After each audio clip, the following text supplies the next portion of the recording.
General Grievous was more machine than man, a tower of impregnable armor and crystal circuitry. But, as can be easy to forget, there were remnants of a living being entombed within Grievous's bone-white shell. In another life, Grievous had been fully organic, a warlord of his people, the de facto ruler of the planet Kaleesh. His people, the Kaleesh, were warriors, and they were all just as awesome as their most infamous champion. While Grievous is a major character, his species isn't all that well known among Star Wars fans. That's a damn shame, because the Kaleesh were one of the coolest species in the galaxy with a long and proud history of resistance. Time and time again, they rose up against those who sought to oppress them, fighting against all odds and teaching their would-be oppressors not to mess with the most badass species in the galaxy. In this video, we'll be telling their story.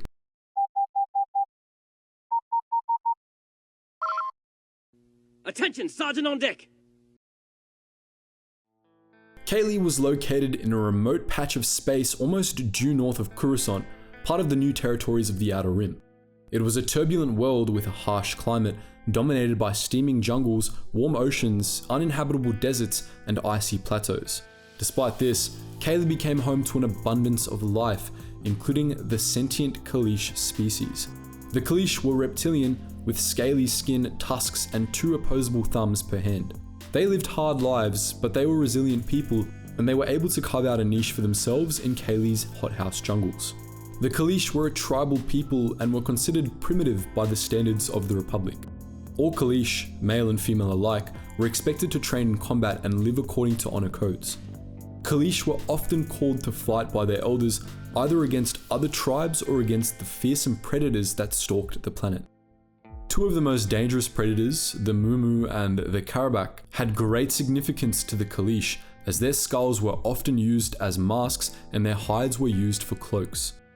Kaleesh were almost never seen without their signature skull masks, all of which were taken from a slain beast and personalized when their owners came of age.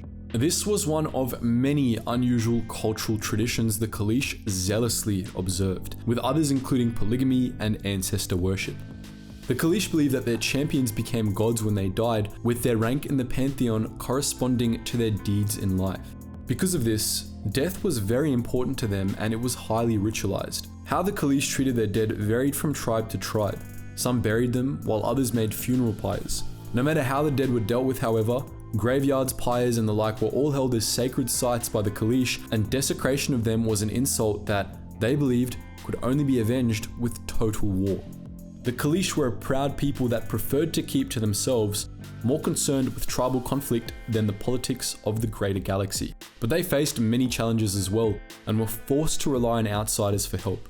Kaleesh had a very limited supply of natural resources, such that by the time of the Clone Wars, the planet was unable to fully support its population of 4 billion. The Kaleesh were dependent on food exports, either from the galactic government or from colony worlds, to survive.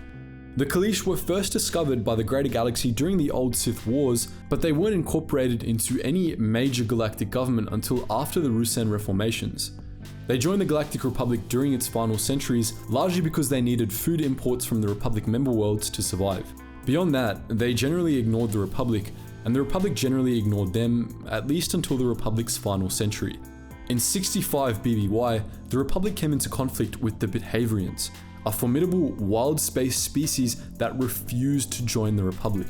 After Republic agents tried and failed to install a Republic-friendly government via a coup in Behaviorian space, the Behaviorians began preparing for war with the Republic. The Republic could have sent in the judicial forces to defeat the Behaviorians, but the government on Coruscant didn't want the story about the coup getting out. Instead, they elected to send weapons and military advisors to the Kaleesh, who happened to live near Behaviorian space, convincing them to go to war on their behalf. Tricked by the Republic into believing Kaleesh was in danger, the leaders of various Kaleesh tribes in the planet's eastern hemisphere banded together and rallied the Kolkprevis, a united intertribal militia, to go to war against the Behaviorians. Previously, smaller versions of the Kolkprevis had formed to protect Kaleesh against the Thalassian slavers, but in 65 BBY, the Kolkprevis left Kaleesh for the first time to bring the fight to the Behaviorians. The Kaleesh had vastly inferior technology to the Behaviorians, using slug throwers and simple bladed weapons against the Behaviorians' energy weapons, but with a little help from the Jedi, they were able to match the Behaviorians in combat. The war between the two peoples lasted for about 5 years, and in the end, the Kaleesh were victorious. They invaded the territory of a technologically superior neighbor, completely wiped out their military, and then went back home like nothing happened. Unfortunately for the Kaleesh, the Bidhavarians weren't their only expansionist neighbors. An insectoid species called the Yam'rii expanded into the Kaleesh system just a few years later, colonizing some of Kaleesh's neighboring planets. They eventually set up a colony on Kaleesh itself, but colonial leadership soon deemed the planet worthless, devoid of any natural resources. Some of the Yam'rii disagreed with that assessment though. They thought the planet did have one major resource, the Kaleesh themselves, who they thought would make excellent slaves. The Yam'rii began raiding Kaleesh villages, rounding up hundreds to take as slaves. They abducted others in the woods, shaming many of the planet's most honorable warriors. The Kaleesh beseeched the Republic for help against the Yam'rii, but their pleas fell on deaf ears. The Yam'rii had allies in the Senate that blocked the Republic from taking any action and made sure the Jedi didn't find out about the whole situation. The Kaleesh were left to fend for themselves, and so they did. The Cult Pravis reformed and went to war with the Yam'rii, who they called by the name of their homeworld, Huk, a word that came to mean soulless bug in Kaleesh. Kaleesh warriors hunted Huk as they would hunt jungle beasts, killing many of the insectoid invaders. It was in the midst of this war that a young Kaleesh named Kwaimain Jai Shilal came of age. As a youngling, Shilal had anger issues, and in an absolutely exemplary parenting move, his father had taught him how to kill Huk to put his anger to good use. By the time he became an adult, Shilal became a skilled sharpshooter and killed hundreds of Huk. Already, he was considered a champion by his people, but this was just the beginning of his journey. One day, heeding a vision he had the night before, Shilal traveled to the jungle and met Rondaru Lij Kumar, another prominent Kaleesh champion. Kumar was an expert swordsman, and she quickly bonded with Shilal over their shared love of hunting slavers. The Kaleesh saw Shilal and Kumar as twin demigods sent to liberate them from the Huk, and soon rallied behind them. When they were together in combat, they proved unbeatable, and their legend only grew as the fighting intensified. But in one terrible battle, the two were separated and Kumar was killed by the Huk raiders. The Huk hoped that this would weaken the morale of the Kaleesh and break Shilal's spirit. Instead, it radicalized them. Instead of giving up, Shilal, who thenceforth called himself Grievous, fought harder. Grievous traveled to every corner of Kaleesh, recruiting even the most remote and isolated tribes to join the Cult Pravis. He assembled the 8 greatest warlords on the planet and formed the Izvoshra, an elite cadre that fought alongside Grievous personally. Under the command of Grievous and the Izvoshra, the Kaleesh rallied against the Huk and, at long last, drove them from the planet. But Grievous wasn't satisfied with liberation. He wanted revenge as well. One by one, the Kaleesh invaded and drove the Huk from their colony worlds, still using those primitive weapons, by the way.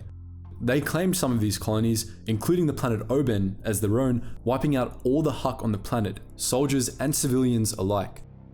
Soon enough, the Kaleesh descended on the Huk homeworld, bringing their hated enemies to the brink of extinction. The Yam'rii ran to the Republic for aid, and the Republic answered. Knowing only that the Kaleesh were committing genocide, the Jedi sent a strike team and separated both sides. The Kaleesh were placed under heavy sanctions by the Senate, which caused mass starvation on Kaleesh. Grievous and the Kaleesh were forced to turn to the intergalactic banking clan for help. In exchange for Grievous's services, the IGBC helped Kaleesh get back on its feet. During the Clone Wars, Kaleesh followed the IGBC's lead in joining the Confederacy of Independent Systems. By that point, General Grievous had made the transition into a cyborg and was unrecognizable to his people, but they followed his exploits regardless and were, generally speaking, tremendously proud of their former leader.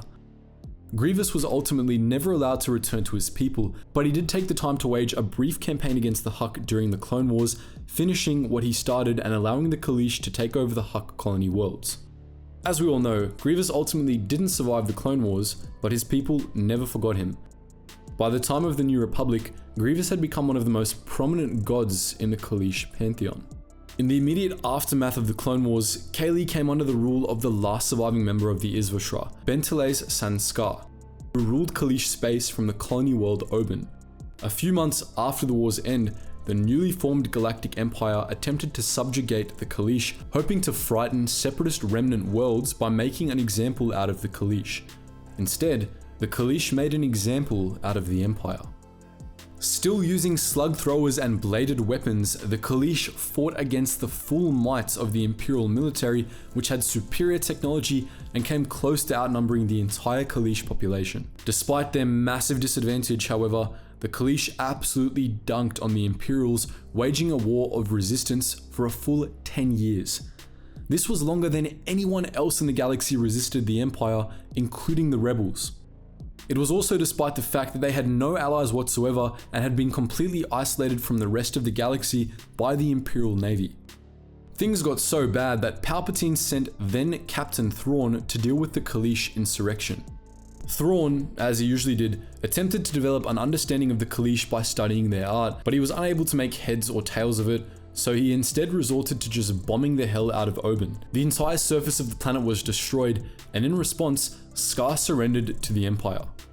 He respected the Empire's endurance and ultimately ended up joining it, becoming one of the few non-humans to become powerful in the Imperial military. His people, meanwhile, were incorporated into the Empire but were allowed to operate on their own terms, a concession the Empire rarely offered. They remained in the Empire and later the Imperial Remnant for millennia, but this was mostly nominal. They kept to themselves on the edge of Imperial space, and the Empire didn't dare bother them. They came under the rule of a female warrior believed to be the reincarnation of Rondaru Lij Kuma, and as far as we know, nobody messed with them again. So that's the full story of the Kaleesh, the most badass species in the Star Wars universe. But what do you think? Would you like to see more videos about the Kaleesh and their struggles? Let us know all that and more in the comments section below. And as always guys, thank you so much for watching, and I hope to catch you in the next video.